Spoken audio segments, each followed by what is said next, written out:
If you don't know me, I make a lot of tools, my own tools.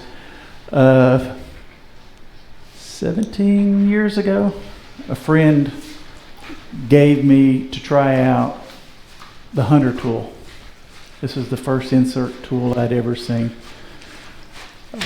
Tried it out, super sharp, not too bad holding, comfortable, small shaft, little bitty small bit, and I absolutely hated it because it was so easy to catch and just rip a whole bowl, whatever I'm turning. So I put it back in the container. I'll pass this around if anybody hadn't seen one. And so I put it on the shelf, never touched it again. A couple years later, I'm making marking gauges as gifts for my siblings, my brother-in-laws. Part of that is the cutting element at the end. A lot of the plans you see call for using a stainless steel pin or edge blade or something like that. Well, the higher end ones use a round insert. So I did some shopping and found the round inserts. I had the brass rod, the cocobolo and everything, and was making those. And then while I was doing that, it dawned on me, hey, why don't I try making one of these insert tools? I missed something, let me rewind. After I put that on the shelf, a few years later, I'm doing turning classes at Woodcraft, and Woodcraft really wants to encourage you to use their tools to promote the sales and everything. And the tools they were really promoting at the time were the easy wood tools. And so I started using them in class. And the easy tools are very big and heavy as compared to the Hunter. And I really kind of fell in love with them. So I said, hey, I can start making these, because those tools at the time were 150 bucks a pop. And you want the diamond tool, you want the round tool, you want the square one. They have a smaller round tool. So that cost run up pretty quick. So I started looking around, found the round inserts, found the square inserts. Square inserts. These are the same inserts you get for the helical head planers. When I bought this box originally, it was 19 bucks for 10 inserts. Now it's what, 30? Still pretty good bargain, $3 for an insert. These are the helical head ones are absolutely square, but you can get them that they're different shapes. They have a slight radius on them. And I like those for turning, because on the square ones, when you're trying to cut, it's real easy to gouge on the corners. So with a slight radius, you can keep your cutting edge right in the middle of your tool. So that really helps. So you can get 10 of these, and these were, last time I checked, anywhere from 19 to 29 bucks a box. That's 10 of them. So I really wanted to make a round tool, but the square one was easy, so I run down to, there's a Home Depot down the street, grabbed a square bar stock. First one I made. I'll show this because I want to show you the progression. First time isn't always a winner. You can see it's crooked. This handle is the absolute max I can do on my mini lathe. And I mean, the tailstock is almost hanging off the end, so that was just it. So I did it. Well, I also have a countertop drill press, and this won't fit in my drill press. And swinging it, I didn't want to have to swing the head and do all that, so I said, just to heck with it. Just took my DeWalt. Well, you can tell that's really straight. Also, square don't fit too good, so I just took this to the grinder, ground it round, epoxied it in, boom, got a tool. Looks horrible, but it works. And all I had to do is I just took a file, filed a flat spot, drilled, tapped, boom, done. Oh, here. Someone walk up here. So I didn't like that, so I jumped up and decided, oh, this is square. I can't drill a square hole, but that's exactly a 1/2 inch. I got Corian laying all over the place, and that's a 1/2 inch, so I just laminated up with a square hole in it and turned it. Well, the first one I turned, I made the mistake. I didn't want to put my tailstock and everything in it because it pressing in there is going to split it out. So I just double stick taped a waste block on it, chucked it up, turned it, and then I wanted a little, I wanted it oval, so I did an offset turn. Well, after I did that, well, I hadn't centered up my waste block, so that sits there as a constant reminder of that. Next one I did, much more centered, still slightly off, but it works real good. But turned it, and I didn't want to glue it in. I wanted to have all the tools, which are the round ones, the square ones, the diamond ones. So, and I'll pass these around. So I did all of them. Have different sized square inserts. Have a large one, have a small one. And anytime I want to change out, I didn't have to make new handles for all of them. Just pop this one out, put in a new one. And those are all on square. Also did another one. I got some new lays, and so I wanted to make a larger handle. Of course, did another one. This is just like the other ones. I don't need to pass it around unless you want to see the handle.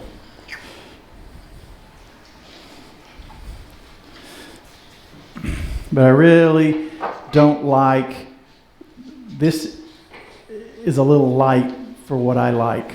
So I found round bar stock. And this one I like. All I have to do is make a handle, and I wanted to be able to drill and tap and hold it in place. And so I got tubing, cut it down. There's about 7 inch of tubing. And why 7 inches? Well, that's as deep a hole as I can drill with the bits I have. And I wasn't going to go buy, I can buy bigger, longer bits, but that worked. And with a bigger tool, I didn't want a little bitty short insert sticking out. So this is about right. And it's adjustable. I can slide it in or out. And this is what I'll show how to make tonight, as well as a square one with a larger bar stock, square bar stock.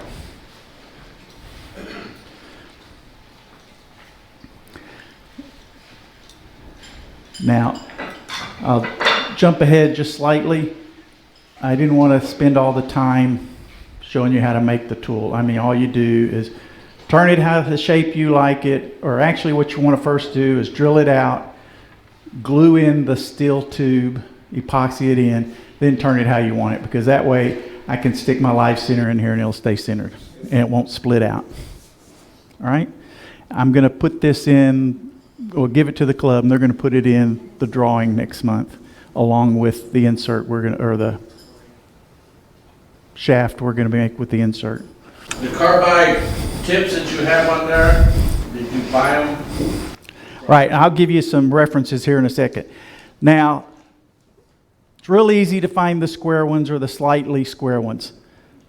This was 10, 11 years ago, and it was hard. I searched for 2 weeks before I finally found a manufacturer. It's called Eufy Tool. They actually sell a pack of them with all of them with the screws. This other one, when you buy them like this, they assume you already got the screws with your helical head, so they don't provide screws. So I'll get more into that. But this one has them. I'll pass them around, and you can see. Let me get my notes here for a second. The Eufy tool, now if you search Amazon, they're all over the place. You can buy all different kinds of set. You can buy all square, all round, diamond, or a full set like that. You can buy 3. This is a 5-bit set. But that's Yofu. I thought it was Chinese, but it may be East European. The set with just the round, the square, and the diamond with screws in a box like that, $19.99. They have other, and those are the larger sizes. You can get them with the smaller sizes. That's $15.99. Or you can buy a box of 10 of the square with the screws. It's $26. If you don't want to get the screws, you can go over to Home Depot or Lowe's. Well, I looked at Lowe's, and Lowe's doesn't have the ones I like. They have screws. These are, I think, 10 by 24. No, these are 5 millimeter by 8, 12 thread. I like these because they have an Allen head rather than the Phillips. The ones at Lowe's, they don't carry the Allen head anymore, or the sockets. They only have the Phillips. You can buy 3 in a bag for $2.75. I prefer the ones at Lowe's rather than the ones at, or I prefer the ones at Home Depot rather than the ones at Lowe's. The ones at Lowe's are smaller. The links aren't as long. You can also get them in 4 millimeter for the smaller inserts. You can get them, yeah, these are both the same, but you can get them in the 6 as well. Now that set that's going around, the small screw is a 4 millimeter, and the large screw is a 6 by 7, I believe. I wrote it down. So when you start this, you'll need to buy steel rod. When I first bought this rod, it's 3-foot steel rod, $9 at Home Depot. I got 4 foot and a 3-foot tubing. This was about the same, $8 or $9. And I'd seen them before at Lowe's, so I go over to Lowe's. Well, I don't know if it's because of COVID or whatever. They still have all the sales banners and everything, but they don't stock it anymore. I guess you could order it, but didn't ask. Went to Home Depot in Kerrville. I went to the Home Depot several around town. Nobody had it. Still got all the sales placards up. So went to Ace, went to other hardware store in Fredericksburg. Nobody had it. So I was in town the other day. I said, what the heck? I'll just go to my old Lowe's at the Home Depot, or my old Home Depot across from Woodcraft. Boom. They still carry it. Bad news is, this rod here, it was $23. But if you're cutting it down, that the rod and the tools going around is 1 foot. So you can get 3 tools out of this, or even more if you cut it down. And the tube, oh yeah, this is the tube, 3, 7 inches, 6 inches, whatever you decide. This was roughly the same cost, $21, $22. I've got the actual receipt if you want to know the exact price. When they come, they're going to be covered with an anti-rust, and it is nasty as everything, hard to get off. It came off this because this has a nickel coating on it, but this iron cold rolled steel here, I could not get it off with acetone, alcohol, paint thinner. I did not have any brake cleaner. I'm pretty sure brake cleaner would get it off. I didn't have any at the time. So anyway, that's what it looks like. Gave you the prices. Shop around. You can go to any iron place. Normally, if you go in, they're going to want you to sell 12-foot, or want you to buy a minimum 12-foot section. And they'll cut it for you, free if you're buying the 12-foot.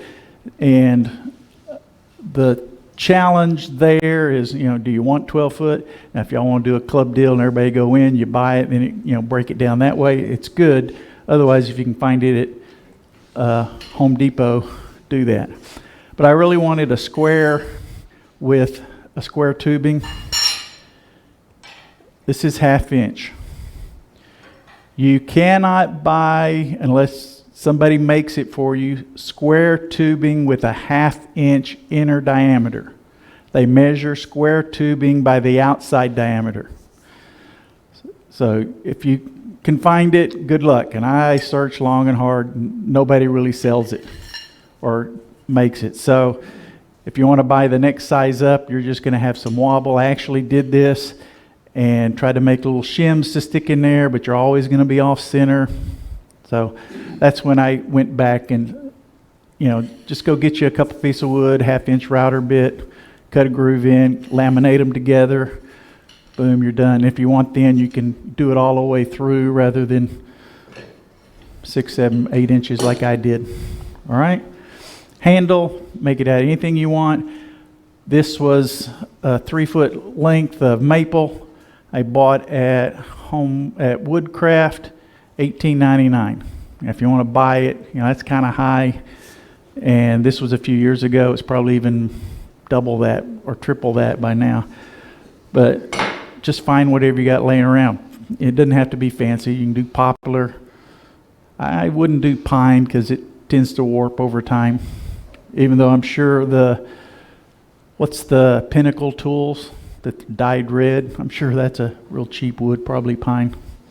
All right, other things you're going to need, taps and dies, files, whatever.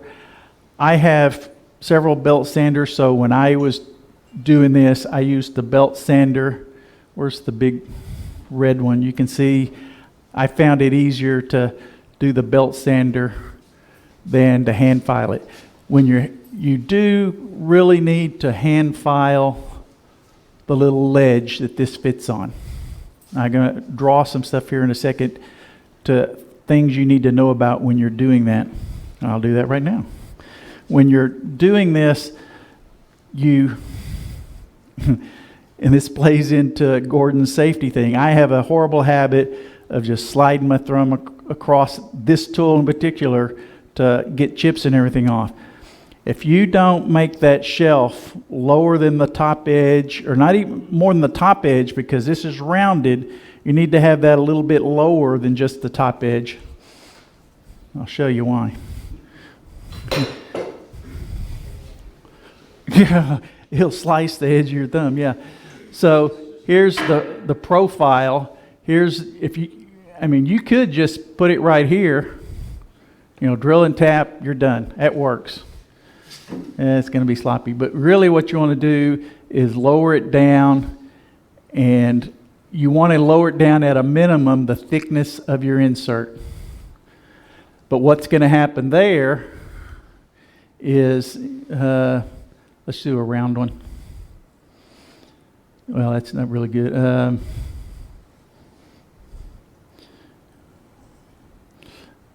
You've got, that's a horrible thing. What's going to happen is the wings, yeah, that'll do it. You put a thing there, your wings are still going to stick out on the edge. So when you're flicking your thumb across, you're going to catch it. So you want to lower it down where the wings are not exposed, sticking out. You don't really make it more than go beyond half the thickness of whatever tool, rod you're using. Speaking of that, you want to get rolled steel.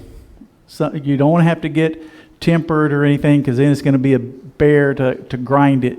But I went to Lowe's and was looking at the steel rods there, and they had a 1/2 inch one there, and I could sit and just flex it. You want to get a stiffer steel, which is a cold roll steel. You can still grind that, and that's what this is. Okay, what else can I ramble on about? Okay, to start off, what you want to do is you need to find the center line of your tool, because of your blank. And the reason why is two reasons. One, you want to be able to drill in the center. You also want to be able to have your sides set up because you don't want to have it this way and be grinding your sides and you're skewed all cattywampus. What I normally do is the easy way to do it, get a drill bit, preferably a brad point, but a regular bit will do. Get the one that matches the size. Now, this is, remember correctly, 38/64. Is that right? It's just a little under 3/4. So the easiest thing for me to do is just use a 3/4. The easy way to do this is lay it down, keep it in place. Here, do it this way. Just lay it up in there against the tip. Etch your center line. I also like to do the other side, but in order to do that, I forgot my jig. I made a little jig. All it is a hole, a board. You slit it and drive a screw down, so now you've made a clamp. So it'll hold this and it'll clamp it in place, and you've got a perpendicular, so now you can roll it up and down. Now you've got 90 degrees, roll it, and that way you get all four sides. For this example, I already marked it with the center line, okay? Because I didn't bring my little fancy holding jig, I need the handle. What we're going to do is use the handle to hold this steel while we grind it. Like I said, I used the belt sander to do that. Not belt sander, yeah, belt sander at home. I have several big ones. Well, they told me not a belt sander available here. So I went cheap, made my own. This is just a honing disc I made years ago. It's got ZAM, and a leather strap glued around it, and I use it for polishing carving tools. Works great. Well, I went and got some 80 grit sandpaper, spray adhesive, put it on. Now I got my instant little disc sander. Oh.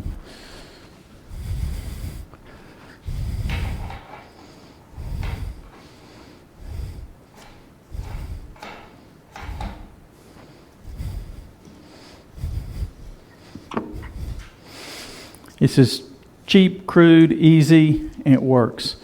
I got a 60 grit, 80 grit, 100 grit. We'll use what works. Now on the tool, since I've already glued that and everything, I haven't got a locking screw. So what we're going to do is I'm going to arbitrarily pick arbitrarily find it. I like to find the high point and just drill a set screw in there. I have, these are Allen head screws. You want coarse thread, fine thread. Would be good because I can drill in, hit the metal and tap it, but because it's a curved surface, I'm not going to have enough meat there really to lock it solid. So I did a coarse thread, and even with tapping this, it'll hold it enough in the wood fibers. So, and I've forgotten what bit sizes that uses. That's a 10. Oh, okay. Let me go on talking a little more. You're going to need tap and drill. DeWalt sells matching taps with the drill bit, and I got all kinds of taps, and I never could figure out what drill. They actually will sell them with it. These are roughly $8 each, and you can get them in 1024, 1032, 632, 8, all the way through. Irwin sells just a tap, $15, and then you have to turn around and buy the matching drill. Unfortunately, they say on here this needs a number 30 drill. Right next to it's number 30 drill. This was another $10, I think. So I bought these specifically for this demo just to show you, hey, you can get that. If you want, you can actually buy a full set for this ranges of taps for $40. You can get them in $40 for a metric, and $40 for standard. DeWalt sells them. You can get them at both Home Depot is where I typically shop. So we're talking a lot of money building up. If you've already got the tools, this is dead easy economical. But if you're going to have to turn around and buy everything, it may be cheaper just to buy one of the tools you want. Or, you know, hit me up and come use my shop and make all you want. So I view Harbor Freight tools based on if I need something and I don't care, it's a one-time job, I'm not going to go spend big bucks on that tool I'm going to have very limited use for. So I'll buy that tool at Harbor Freight.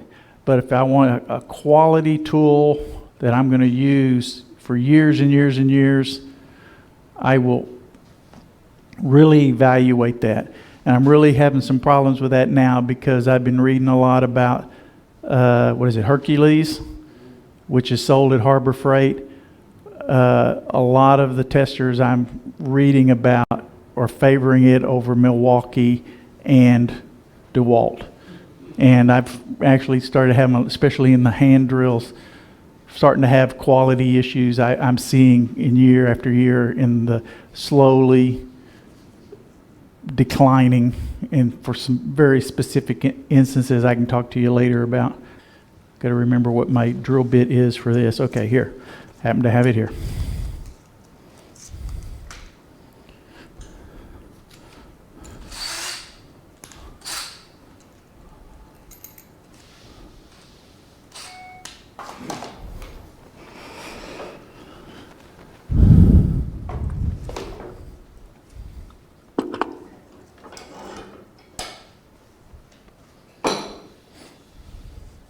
Don't want to mar up my nicely done little tool handle.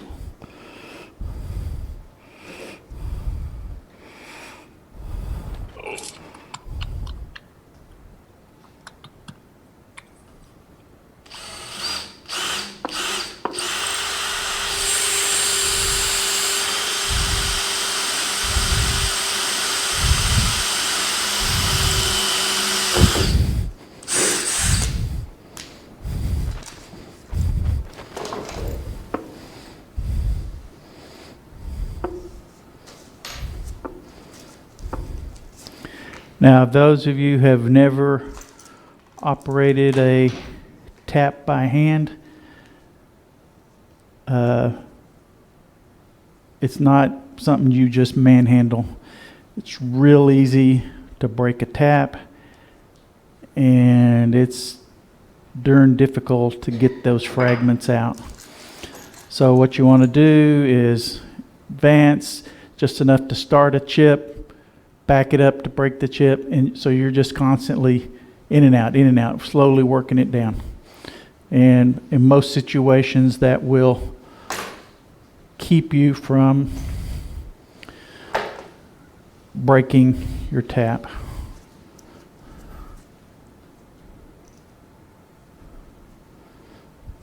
I've seen machinists now with power taps. That's scary. And a lot of times they'll stick it in a drill press or something where they have a follower, a spring-loaded follower, to ensure that it's directly lined up so you're not candy-wampus. Right now I'm going in wood so I can just continue to advance till I hit that metal tube.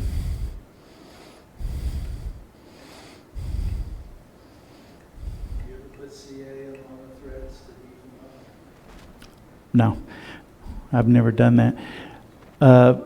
That's another reason why you want to choose a handle made out of real hardwood, not pine because it's too soft. And I mean, you can drill it and tap it and everything. First time you use it, it's just going to rip them all out. Well, it helps if my handle is turning my tap. Here we go.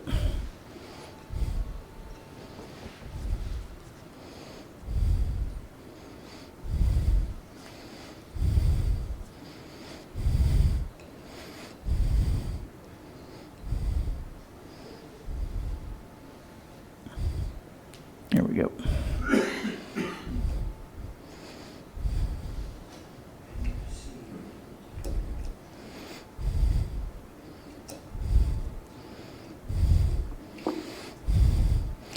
Now when you're done, you want to run a file down in there and knock off any burrs.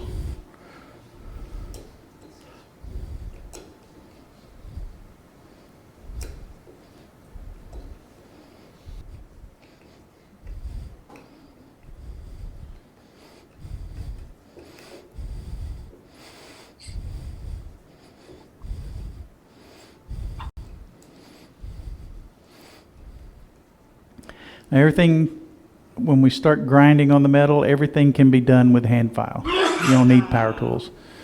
The first one I did was all actually with a file. I just wanted to make sure I did everything right. Later, the more I did, the more impatient I'd get, on the mundane grunge stuff. So I'd speed up and break taps, mess things up, get things too hot, do whatever. Okay, so that's in there. I'm just going to run, what'd I do with it? Oh, here it is. Okay, yeah.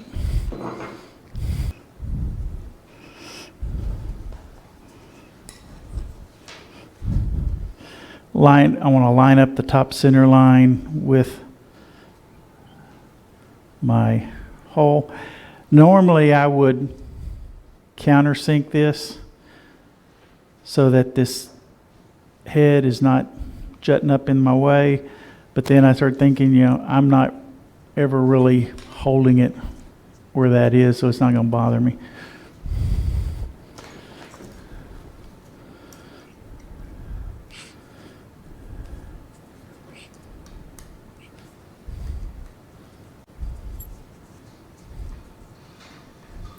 Now you can, if you want, especially after you get everything the way you like it, you can probably either go back and drill a small hole in this shank so that you lock it in place so it's not going this way and or this way.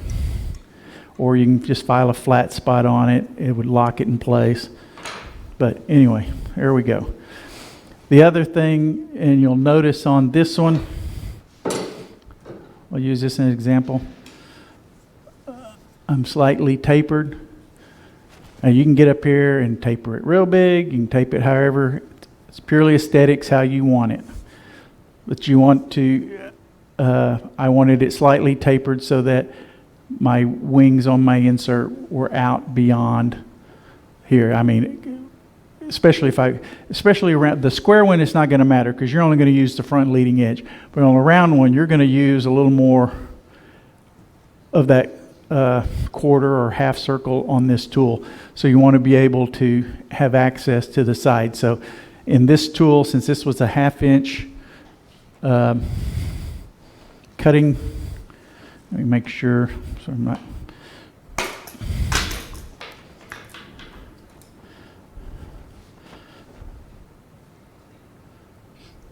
Actually, this is 5/8, and this is under 5/8. So it would just barely stick out, but I want it a little more, so you need to taper it. So what you want to do is so that you have sort of a visual idea where you want to do that. I just take, and I went to all the trouble to put these on.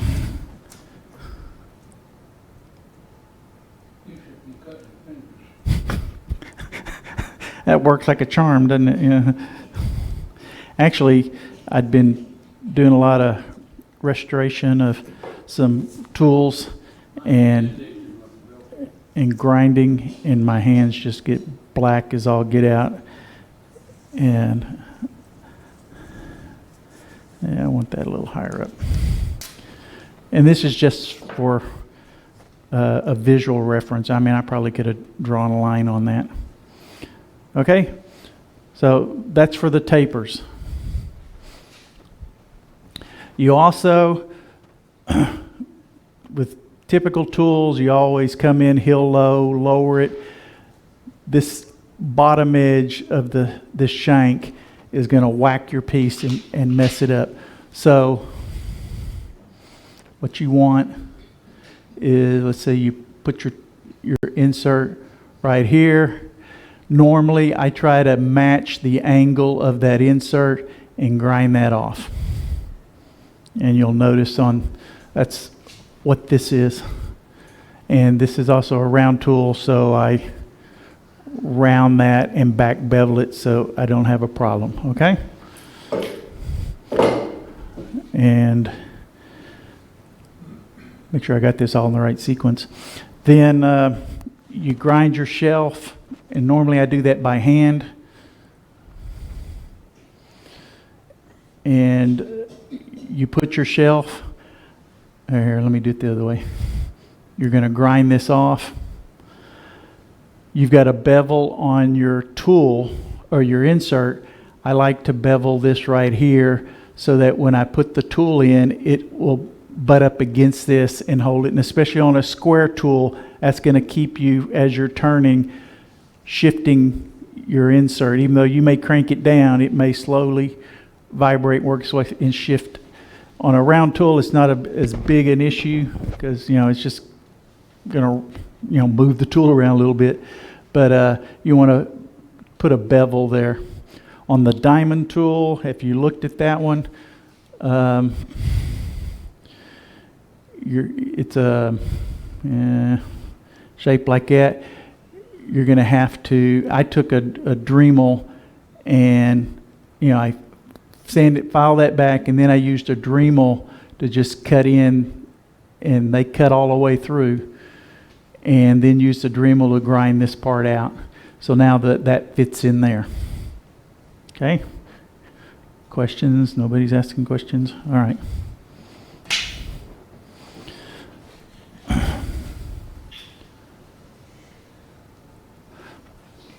I'm going to cheat and just to save time, use this disc to grind down a little bit. I'll finish it with a hand file, but I just get the grunt work out of the way and use the disc. I also don't want to get chips all over the place or sparks and damage anything. So I did bring my little tarp.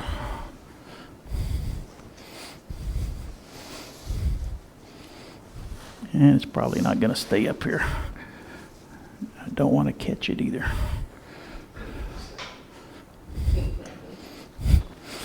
Yeah, y'all are in the fly zone. It's just Robert.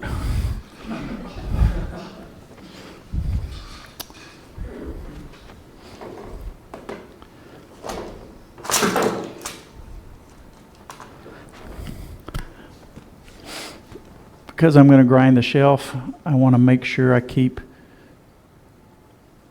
that flat part oriented, so I'm just going to mark 90 degree on, that's dry.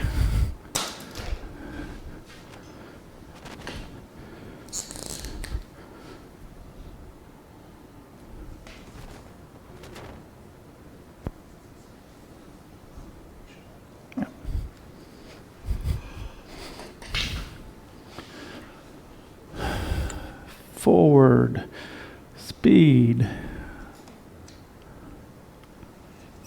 way too fast. What speed? I'm visually giving it, this is, normally on my lathe I do around 450. That's 650 right there. Anything on this lathe, when I drop it lower, it just, it's like 650s. It's on the high speed pulley. You're going to make me work for it. It's on the, well, it says low. Well, okay. You want to, I hold it up against my body, get a good grip on it.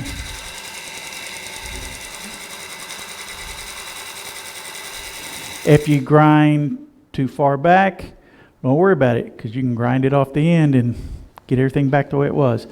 Grinds real easy.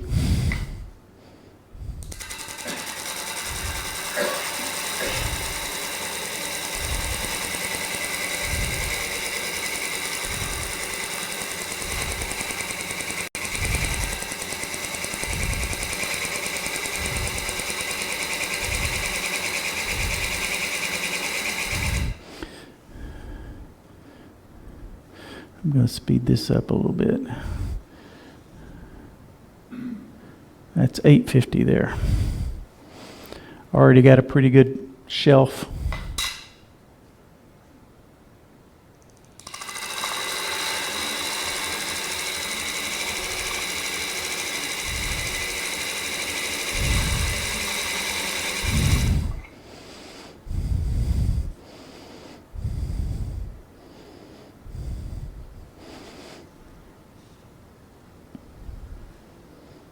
It's a little below 1200 there.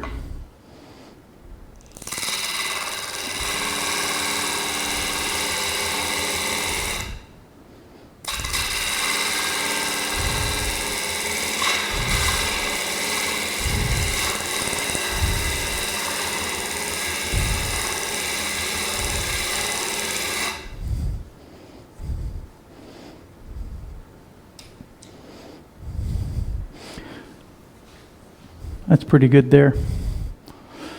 And we can hand file to get to the depth, or get the shelf down to the depth I want.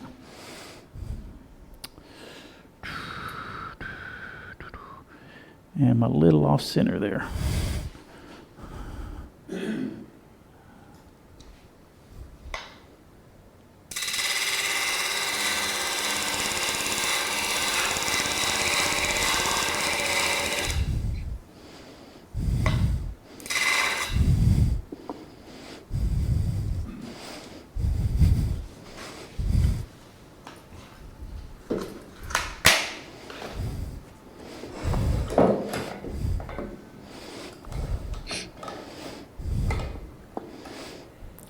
I don't need it to be in the handle when I put it here in the vise, but I'm just lazy. You want to get, this is a single cut file. A better file would be a bastard cut, which is cut both ways. You would get more off that way. And can I borrow a clamp?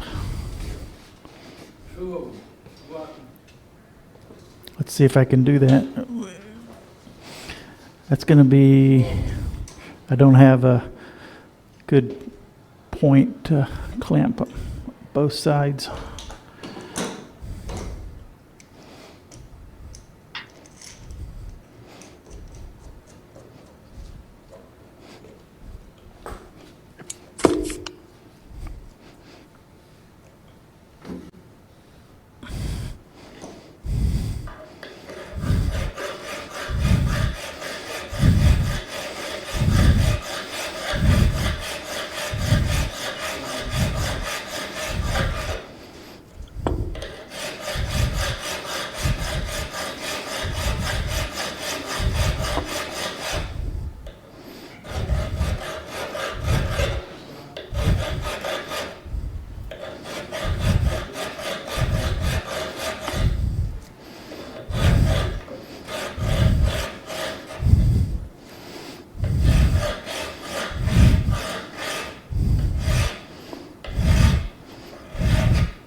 So far, so good. Now what I want to do is clean off the edges, round this a little bit.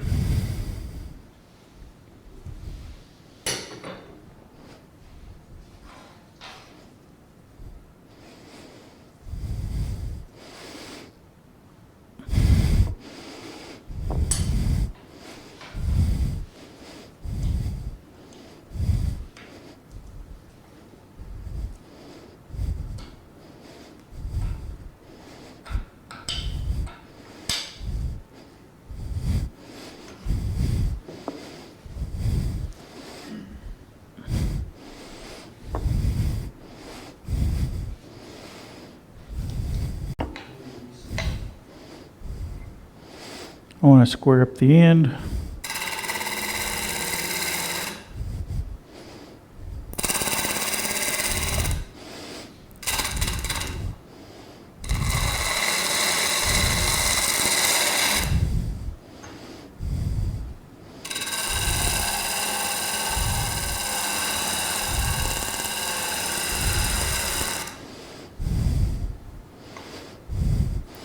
I want to knock the bottom off. Normally I wait till after I've drilled and tapped the hole, but I know now I've got room.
And I'm just slowly working around and getting any protuberances, projections. Well, just any where points that are jutting out, knocking them down. Facets? Okay, that'd work.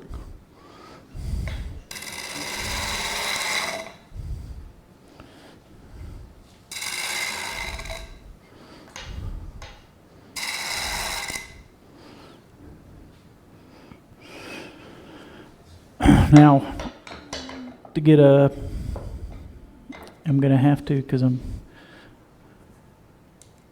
need to extend it out because I'm not stick. My jaws are too long, and I need more of this to be exposed for me to work on.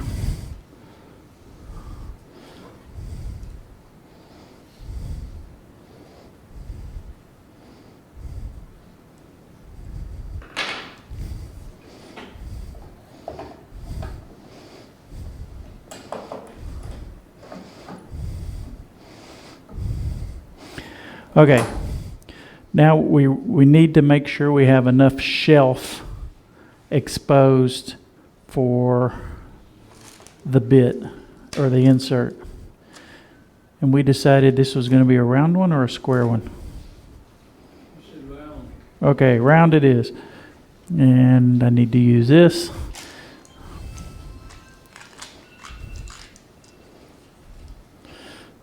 My last round one. I'm gonna have to order some more. And normally when you order them one at a time, they come in a little container like this. You can buy them one at a time.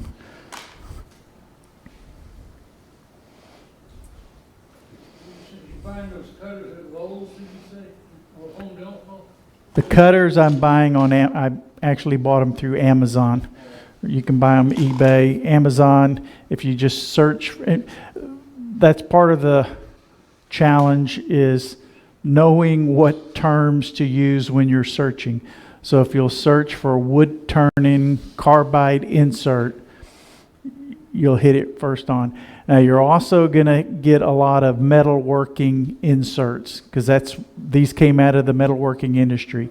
You need to be real careful because the grind and the edge on those are not suitable for wood. So you need to make sure whichever ones you select specifically say wood turning inserts. Okay? And you're going to see thousands of different profiles, designs, shapes. So make sure you get the right one.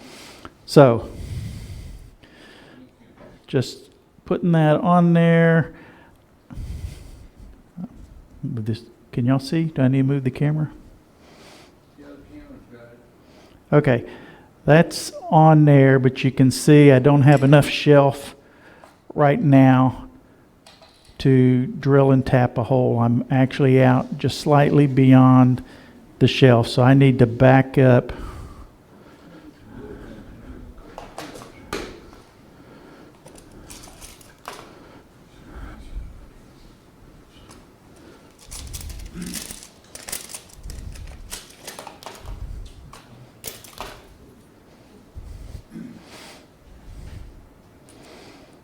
So for that, I need to back up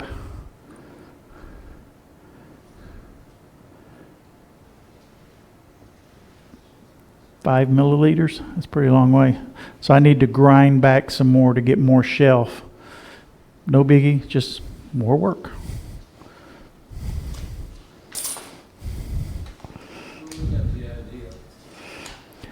So we'll grind that back, drill, tap, and after you tap, you want to put your insert in there, tighten it down as tight as you can get, because based on the angle that you beveled under here,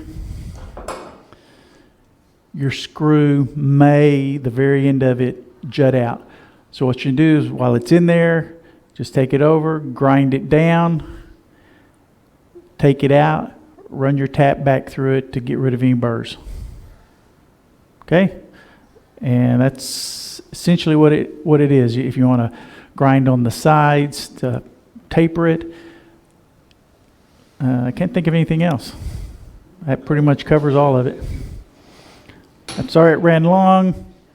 I was expecting this to run like 30 minutes and it ran longer than I expected. So, any other questions? With those inserts that you bought, do you find them to be amenable to you sharpening them? With a diamond? I've not done it personally, but I've talked to people that you don't sharpen the bevel. What you do is you use a diamond, you lay it down flat, top down, and just figure eight, just light pressure, get as super fine. I have Japanese water stones. They're like, 18,000 grit, some super high number. You want to get as high a grit as you can, and it's hard. If you've got an Arkansas white translucent, that's perfect because that's what I sharpen my razor with, so that would work. You don't use it though. You haven't seen my legs.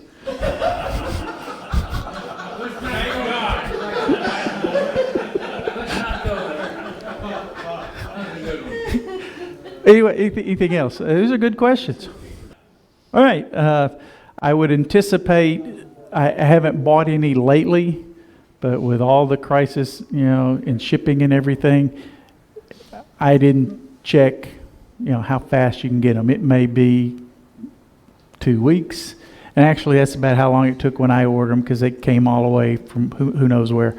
It may be 6 months. I don't know. But due to the sheer abundance of listings I found on Amazon alone, I'm sure you can find some shipper that can get them to you relatively quick in whatever quantities or shapes. 4 days. See? Amazon. Yeah. So there's Ufitol. There was another one I really looked hard at. Spelled Z-R-O-N-G, Zrong. They have very competitive to these Eufy. Let's see. The diamond, like I said, you can buy a box of the square ones, large ones, $26. A box of round ones, and they come in different sizes. The 12 millimeter ones are $30 for a box with screws. So I did mention that the screws I found at the box stores are $275 for 3. So that's a pretty good deal when you're getting them with, because you know the screws you're going to get are going to be appropriate. I have to mention this. The screws I bought at Home Depot, they're tapered. That taper is deeper than the insert. So the screw goes in and the taper comes down underneath it. So if you're going to use those from Home Depot, you need to take a chamfering bit and chamfer the top of your screw hole so that the screw will sit all the way in. Because if not, the screw will go right in, tighten as hard as you're going to be, but it's not all the way in the screw, so your insert's going to flop around. So you got to make a few cuts in there just to grind out a little bit of your threads and everything so that your screw will seat all the way down in. Yeah, countersink. I said chamfer, but... So, do any of those inserts fit on the easy wood handle? I have not tried. If I had the measurements, I'm pretty sure they would. The biggest issue would, knowing manufacturers, they'll use an oddball screw, and it may not fit your insert. But like I said, there's a whole range you can buy. Probably if you get the specs exactly for the Easy Tool insert, what the radius is, what size screw it is. The biggest challenge would be that inside taper on your insert. That should work. Any other, good questions. What else? I'm looking at Amazon right here right now, the CIO 16 millimeter round carbide, which is for the Easy Wood tools. Pack of 10 with the screws, $32.99. Wow, they've come down. That's not from Easy Tool though, right? No, that's not from Easy Tool. Because, yeah, if I remember correctly, Woodcraft was selling one replacement for $35, yeah. Sure, I know I just bought one. Yeah. While the square ones were the cheapest, easiest to make, because literally all you got to do is make a shelf, grind a little off. You don't even have to grind the sides. Drill, tap, boom, it's done. I find I use the round one more than anything else. I rarely use the square one. It's good when I'm roughing, but I use the round one for roughing. For detail work, I've got a smaller round one, and I use just roll it like you do the old style tools. Works like a champ. Any other? I think I've covered it. How big of a round could you get? Could you get it 1 inch or The biggest I think I saw when I was searching was 16 millimeter, which is pretty big. the largest ones that I've seen? Yeah, I think that big is kind of crazy. Now I've seen there's a tool where you can buy, they're just flat, almost like a scraper piece of metal that bolt onto the end, and they have a full, these things are pretty big. That's what my brother-in-law uses, and you can get them in different cuts. It's not carbide. I couldn't tell you if it was, but I mean, Carbide will get the last sweet. yeah. Wouldn't you, great that you want that. My experience, if you want something that's carbide, especially something that size, you start running into some money. Yeah, it's just money. You don't want to leave it to your kids. Well, actually, I don't. What's the question? I said, you can't take it with you. I'll show you all of them. This is just two pieces of MDF laminated. Went over to Salvation Army, bought a cheap leather belt, soaked it in water, and Gorilla glued it on. And now I have a leather strop wheel. I bought, you can get, I won't say where, a tap for the threads that match your headstock. When I first bought it, I bought an 1 inch by 8, which matches my Jet Mini lathe. Made all kinds of tools. I originally made this because when I bought my lathe, it did not have an indexable head. I wanted to do some things, carve flutes on things, and you got to be able to lock it in place and run, a router or whatever. So I made my own indexing head. Here's the disc for it. This is just hardboard. And then later I got a couple other lathes that have their own indexing, so I don't need it. I did that, and I also wanted a sharpening disc. I saw that you can buy these at Woodcraft. Woodcraft's just a piece of MDF, and they just slit. So I did the same thing. Got a piece of MDF, ran it through my bandsaw, slit it. You mount it on here, and then you run your ZAM or whatever rouge you want to use, and it flows over here, melts, goes into the holes, hardens when it cools. So then when you start using it, you start doing that, builds up heat, melts it, and this rouge is a polishing compound. So same thing. I'm real big on if you can make it cheaper than you can buy it, make it.